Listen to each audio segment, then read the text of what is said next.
स्वागत है आपका आपके फेवरेट शो यंग अंदाज में। और हमेशा की तरह इस बार भी आपके साथ मैं हूं आपकी प्यारी सी दोस्त और होस्ट नेहा। दोस्तों, ऊपर वाले ने इंसान को एक बहुत ही अच्छी चीज़ तोहफे में दी है और वो है क्रिएटिविटी।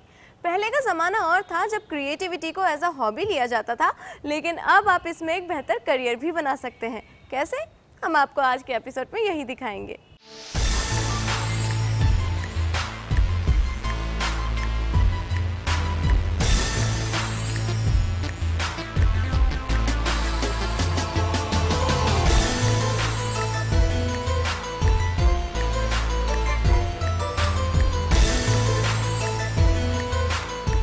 दोस्तों, इंदौर के एक युवा कलाकार वाजिद खान ने कुछ हटके करने की ठानी और कुछ ऐसा कर दिखाया कि 7 समुंदर पार अमेरिका में भी उनका नाम हो गया। तो अब आप सोच रहे होंगे कि उन्होंने ऐसा क्या किया। आइए आपको दिखाते हैं उनकी कला की एक झलक।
तो दोस्तों, देखा आपने, मजा आया ना? कहा था ना कुछ हटकर है।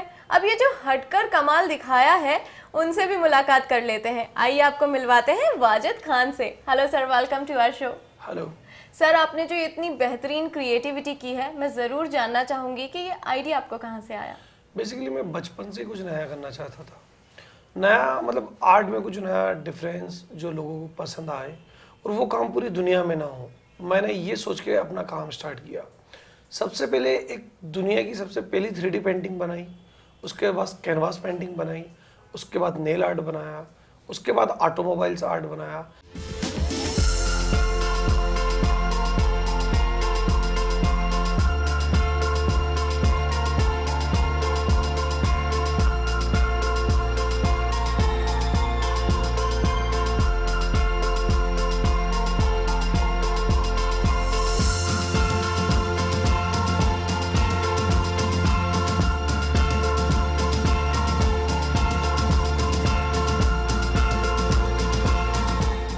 जो ये नेल आर्ट किया है, ये बेसिकली बहुत डिफ़िकल्ट होता है क्योंकि इसमें पहले से स्केच नहीं किया जाता, डायरेक्ट नेल से किया जाता है।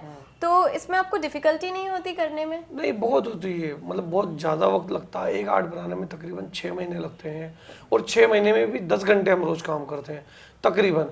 तो दिक्कत तो काफ़ी आती है इसमें। आपके जो इक्विपमेंट्स हैं वो बिल्कुल ऐसा लग रहा है जैसे कि ऑपरेशन करने के लिए जा रहे हैं। तो इनका आर्ट से क्या रिलेशन है? देखिए, पहली बात तो मैं बता दूं कि ये पूरा एक ऑपरेशन है। ये एक आर्ट का ऑपरेशन है जो मैं आर्ट बनाता हूँ। उसके लिए मुझे ऑपरेशन इक्विपमेंट लगे हैं। ये बेसिकली नेल पकड़ने के लिए होता है। और आपको मैं इसकी बात करूँ तो ये बेसिकली जो नेल के डस्ट जो आ जाती है उसे क्लीन करने के लिए काम आता है। ये जो कटर है, ये आपको कटर लग रहा है, बाकी ये नेल बेसिकली जो नेल बेंड हो जाती है उस नेल को सीधा करने का काम करता है ना। और दूसरी बात, ये मेरे पास सीजर है, सारे इक्विपमेंट है। और रही दूसरी बात, इस इक्विपमेंट से मुझे बहुत ज़्यादा लगाव है, बहुत ज़्यादा मोहब्बत है। मैं आने वाली जो आर्ट बना रहा हूँ उसमें सारे इक्विपमेंट मैंने जमा किए। एक बच्चे का रोते हुए फोटो बनाया है भ्रूण हत्या के लिए।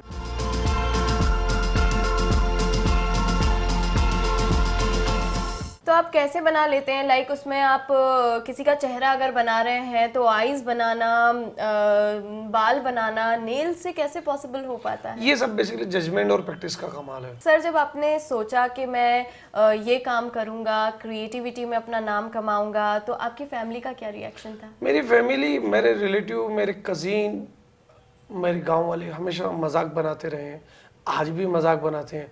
उनकी मजाक का हिस्सा हूँ मैं आज। बाकी मुझे ज़िंदगी में कुछ करना था, मैं करता रहा, वो हंसते रहे, मैं करता रहा, वो हंसते रहे।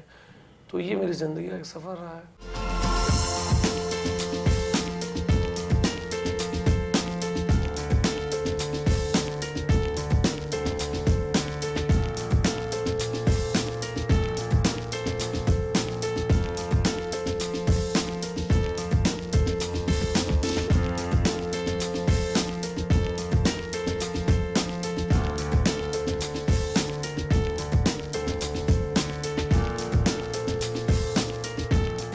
हिंदुस्तान में अक्सर ये देखा जाता कि आर्टिस्ट जब बहुत एज वाला हो जाता है, 50 साल के बाद ही वो आर्टिस्ट बनता है। इससे पहले वो हमेशा धक्के खाने वाला एक इंसान रहता है। ये ऊपर वाले की मेहरबानी रही कि मैं इस कम उम्र में इतने अच्छे मुकाम पे हूँ। बहुत ही बढ़िया।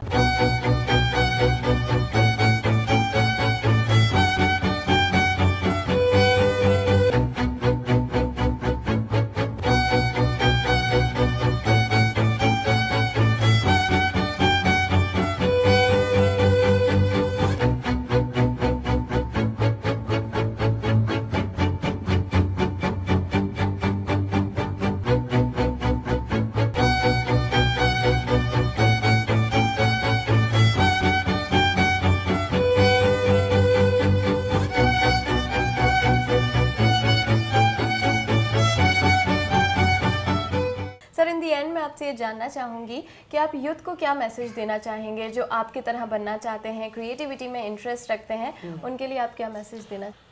मैं यूथ को ये मैसेज देना चाहूँगा कि वो ज़िंदगी में जो भी काम करना चाहते हैं वो अच्छी तरह से करें, पूरी ईमानदारी से काम करें। बहुत अच्छा स्कोप है, कभी हिम्मत ना हारें, सिर्फ कंटिन्यू करते रहें, कामयाबी एक रोज़ मिल ही जाती है। तो दोस्तों, देखा आपने, ना तो कला की कोई उम्र होती है और ना ही कलाकार की। भाई, हमें तो वाजिद खान से बात कर बड़ा मज़ा आया। आई होप आपने भी इंजॉय किया होगा।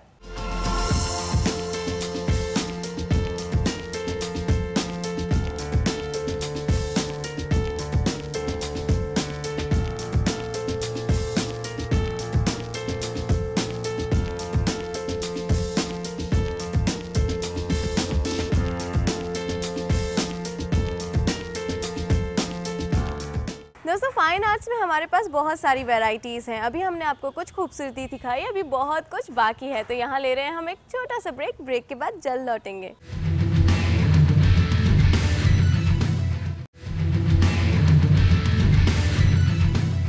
दोस्तों, अब हम आपको एक ऐसा आर्ट दिखाने वाले हैं जिसे देखने के बाद आप चौंक जाएंगे, क्योंकि जिस चीज़ से आप अपना घर साफ करते हैं, क्या आप सोच सकते हैं उससे कोई अपना घर सजा भी सकता है?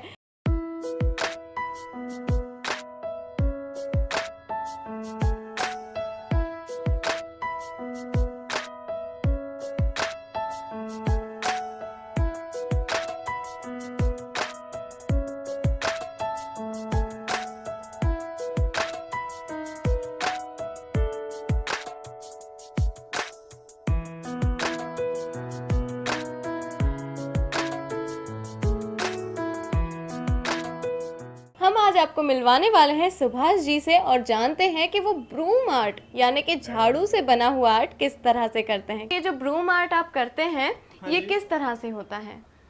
ये बेसिकली झाड़ू के बारीक बारीक तिनके से बनती है कला।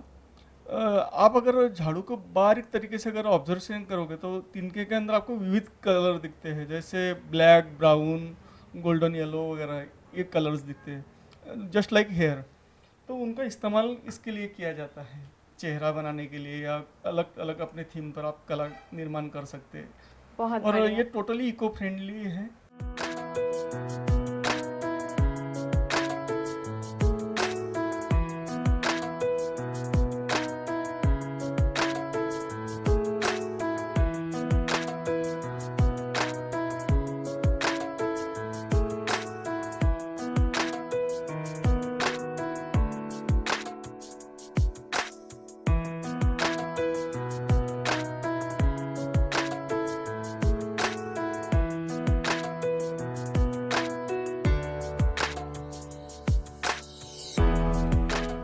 आइडिया आपको आया कैसे?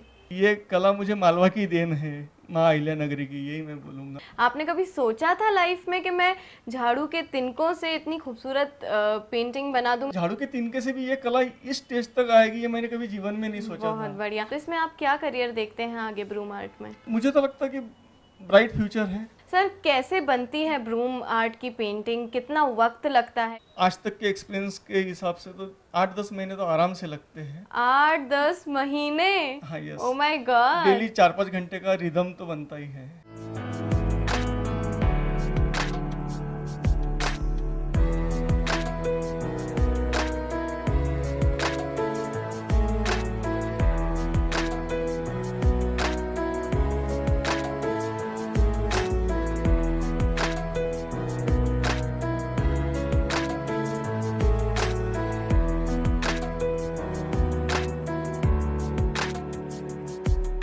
यहाँ पर मैं देख सकती हूँ कि कुछ पत्ते रखे हुए हैं, वहाँ पर लकड़ियाँ रखी हुई हैं। दैट मीन्स आप कुछ इनोवेशन भी कर रहे हो इसमें, राइट? ब्रूम के साथ ही और जो नेचर के जो अलग अलग विविध पेड़ों के जो पत्ते रहते हैं, पत्तियाँ, उसमें बड़े खूबसूरत रेशे रहते हैं। क्या क्रिएशन कर रहे हैं सर? आप देखिए, इसमें मैं तो सबसे पहले पत्तों के शेप दिखाऊंगा। देखिए कितने प्यारे रहते हैं, कलरफुल Beautiful। रहते हैं। हर एक पत्ते का अलग अलग रंग रूप होता है, उसके अंदर कुदरती डिजाइन भी होते हैं, तो उसके साथ आप क्रिएशन कर सकते हैं।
तो गाइज, आपने देखा एक आर्ट से भी आप बहुत हद तक एनवायरनमेंट को बचा सकते हैं, अपने मन की शांति रख सकते हैं और इसे एंजॉय कर सकते हैं।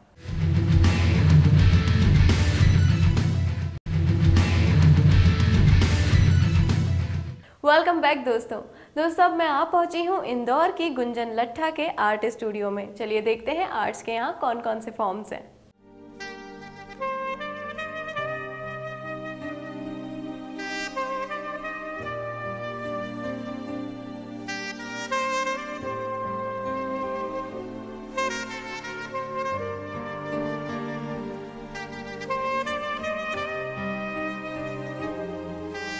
दोस्तों, हमारे साथ यहाँ पर है गुंजन लट्ठा, तो आइए करते हैं उनसे उनके आर्ट फॉर्म के बारे में बातचीत। हाय गुंजन। हेलो। गुंजन, आपके ये जो आर्ट फॉर्म आपने बताया इंस्टॉलेशन, जी, तो इसके बारे में आप कुछ बताइए, क्या होता है ये? एक्चुअली ये अलग अलग मीडियम्स को मिला करके हम एक साथ एक आर्ट फॉर्म क्रिएट करते हैं, जिसमें हम एस्थेटिक सेंस और ब्यूटी ये सारी चीज़ डालने की कोशिश करते हैं। बहुत ही बढ़िया। तो ये कुछ यूनिक सा है, पहले कभी देखा नहीं, सुना नहीं, इसका आइडिया आपको कहाँ से आया? एक्चुअली हमारे एमपी में कुछ ही आर्टिस्ट हैं जो इस फील्ड में काम कर रहे हैं। ये दिल्ली में ज़्यादा होता है और बाहर ज़्यादा होता है, अब्रॉड में। मुझे शुरू से अट्रैक्ट करती थी 3D स्पेस, कि मैं पूरा सराउंड यूज़ करूं, इसलिए मैंने कुछ इस तरीके से इस चीज़ को स्टार्ट किया। और स्कल्पचर जो होता है वो पूरा एक ही मीडियम में क्रिएट होता है, और मैं चाहती थी कि हर चीज़ को मिला करके, क्योंकि हम किसी भी चीज़ में थोड़ी सी भी अगर ब्यूटी डालते हैं तो वो आर्टिस्टिक हो सकती है। वो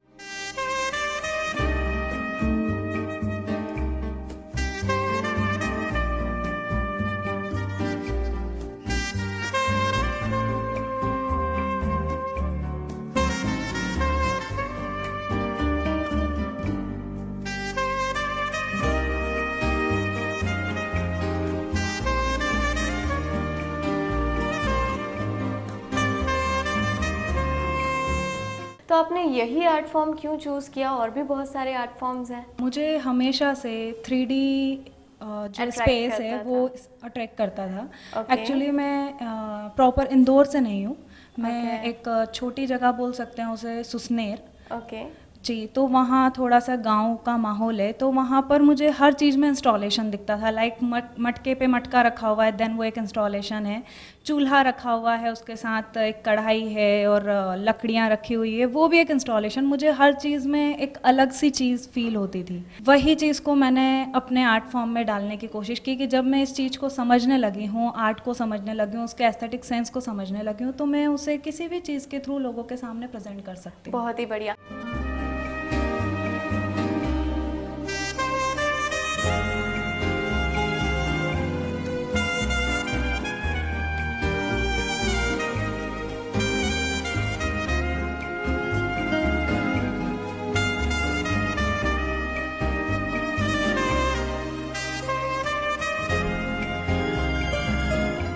इस आर्ट के बारे में आप कुछ बताइए, जो राइट नाउ आपने किया हुआ है, इसमें क्या क्या लगा है? एक्चुअली एट फर्स्ट मैं ये बता दूं कि ये नेशनल एग्जीबिशन में भी सिलेक्ट हो चुका है। सुपर्ब! जी। ये हमारे इंडिया की सबसे बड़ी गवर्नमेंट एग्जीबिशन होती है। वो मेरा ड्रीम था कि मैं उसमें मेरा एक इंस्टॉलेशन करूं। मैं देख सकती हूँ, बहुत खूबसूरत लग रहा है। इसमें आपने क्या क्या यूज़ किया है? ये एक्चुअली मैंने एक वुमन को लेकर के किया है। इसमें वुमन के मैंने 2 साइड बताए हैं। हम देखेंगे कि हमारे इंडिया में हर चीज़, अगर हम संस्कारों की बात करें तो रीति रिवाज, संस्कार, जितनी भी चीज़ें होती है वो सारी की सारी वुमन ने ही अपने कंधों पर ले रखी है। वो है तो ही हमारे यहाँ के रीति रिवाज सारी चीज़ें हैं। और इसमें ये जो नीचे मैंने सारा डाइस से बिल्डिंग्स क्रिएट करने की कोशिश की है कि जो दुनिया है वो इतनी ही ऐसी है, जो डाइस के 6 साइड होते हैं ना, वो कभी हमारे नहीं होते हैं, हमने डाला और पता नहीं होता है कि कब क्या आ जाएगा। दुनिया एग्जैक्टली वैसी ही है। वो औरत को कुछ ना समझे, लेकिन मैंने औरत को सबसे महान दर्जा दिया है। तो देखा दोस्तों आपने, आर्ट फॉर्म दिखने में जितना खूबसूरत होता है उतना ही खास मैसेज अपने आप में कैरी किया होता है।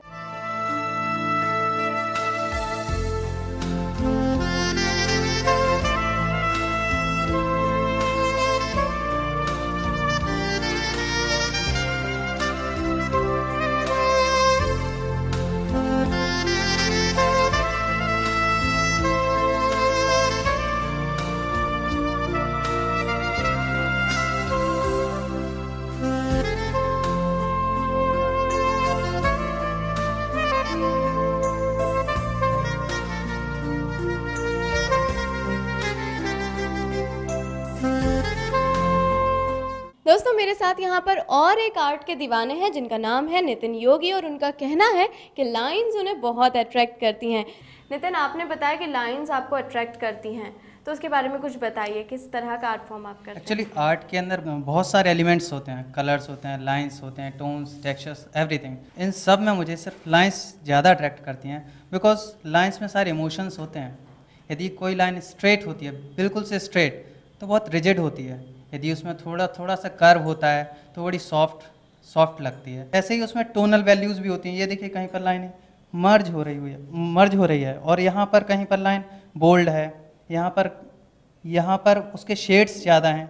तो इस तरीके से मैं लाइंस के थ्रू हमारे इमोशंस, जो बोल्ड है, जिसे मैं प्रोमिनेंट तरीके से कहना चाहता हूँ, वो आ गया है, और जिसे मैं मर्ज करना चाहता हूँ या बहुत सॉफ्ट तरीके से कहना चाहता हूँ, उसे बिल्कुल से मर्ज कर दिया गया है बैकग्राउंड में। दैट्स वाई ये बहुत इंटरेस्टिंग लगता है मुझे उसके साथ प्ले करना। दैट मीन्स आपने क्रिएटिविटी करने का सोचा और आज इसमें आपका एक बेहतर करियर भी है। तो आपको क्या करंट पोटेंशियल लगती है यंगस्टर्स में, कितना अट्रैक्ट होते हैं वो आर्ट की तरफ? आर्ट का पोटेंशियल सब में होता है, सिर्फ हमें ये पता करना होता है कि हमारे अंदर किस तरह का आर्ट का पोटेंशियल है, हम उसे किस तरीके से एक्सप्रेस कर पाते हैं। तो दोस्तों आपने देखा कि इस तरह के आर्ट फॉर्म्स भी हो सकते हैं। एक अच्छे आर्ट फॉर्म के लिए एक अच्छा विजन बहुत ज़्यादा ज़रूरी होता है।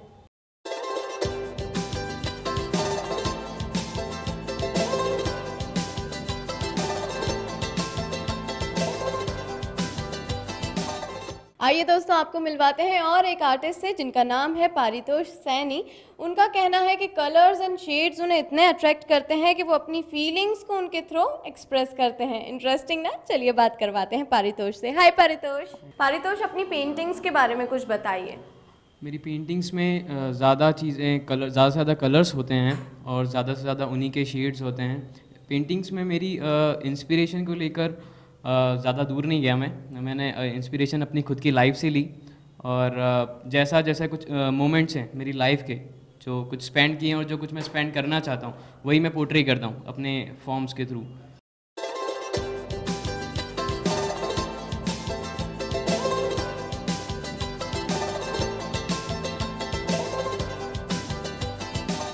आप आगे इसमें क्या फ्यूचर देखते हैं? एज अ फ्यूचर मतलब सिर्फ पेंटिंग से आप अपना घर नहीं चला सकते।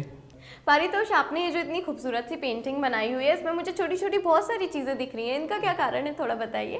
पेंटिंग को लेकर मैंने जैसा कि कहा कि मुझे ज़्यादा एक्सपेरिमेंट्स पसंद हैं, तो ये एक तरह का एक्सपेरिमेंट ही है जो पैचेस और शेड्स के साथ मैंने किया है। और इसके साथ ये जो कुछ थोड़ा सा डिजिटल आपको दिख रहा है क्योंकि मैं एक डिजिटल फील्ड से भी हूँ, मैंने डिजिटल मीडिया में भी मैंने वर्क किया है, तो उसमें मैंने कहीं कहीं ये वेव्स देखी हैं, कहीं कहीं यहाँ पर रहती है, तो मैंने उसको एक एज अ पेंटिंग में एज अ एक्सपेरिमेंट मैंने यूज़ किया है। तो दोस्तों, आपने देखा कितनी खूबसूरत होती हैं पेंटिंग्स। हम कभी सोचते भी नहीं हैं कि इन पेंटिंग्स के पीछे इतनी सारी फीलिंग्स, इतने सारे मूवमेंट्स, इतनी सारी मेमोरीज भी जुड़ी हो सकती हैं।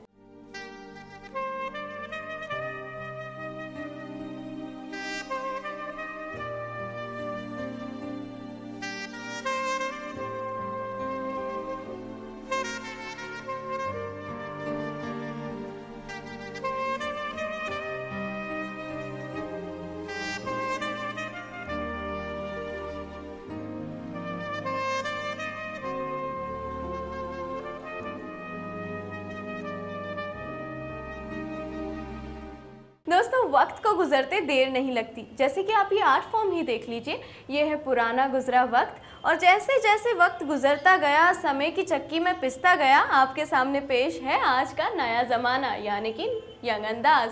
तो दोस्तों, इसी प्यारी सी स्माइल के साथ अब मैं आपसे विदा लेती हूँ। नेक्स्ट वीक मैं और मेरी यंग अंदाज की टीम आपको फिर मिलेंगे नई बहार के साथ। तब तक के लिए bye bye friends, take care.